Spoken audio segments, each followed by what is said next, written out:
उभाटा गटाकडे त्यांचे खासदार काही दिवसापुरतेच आहेत, ते त्यांना जय महाराष्ट्र केल्याशिवाय राहणार नाही। आज खासदारांची बैठक घेत आहे रायगडच्या संदर्भामध्ये।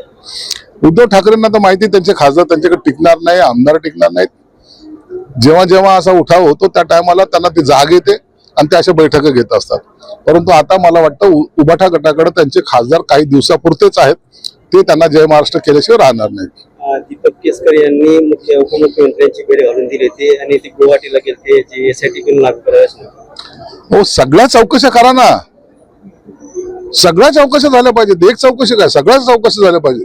त्याच्याशी जो जो संबंधित असेल, जो जो या कटकारस्थानामध्ये असतील, ज्याने ज्याने या कांडमध्ये सहभाग असेल, त्या सगळ्यांना शिक्षा झाली पाहिजे, हे आमचं मत आहे। आज खासदारांची बैठक घेत आहे रायगडच्या संदर्भामध्ये। उद्धव ठाकरेंना तर माहिती त्यांचे खासदार त्यांच्याकडे टिकणार नाही, आमदार टिकणार नाहीत। जेव्हा जेव्हा असा उठाव होतो त्या टायमाला त्यांना ती जाग येते आणि ते अशा बैठका घेत असतात।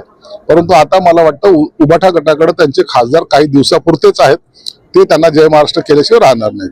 दीपक केसकर यांनी उपमुख्यमंत्र्यांची भेट घालून दिली होती आणि ती गुवाहाटीला गेले ते एसआयटी पण लागू करायला। हो, सगळ्या चौकशा करा ना, सगळ्या चौकशा झाल्या पाहिजेत। एक चौकशी काय, सगळ्या चौकशी झाल्या पाहिजे।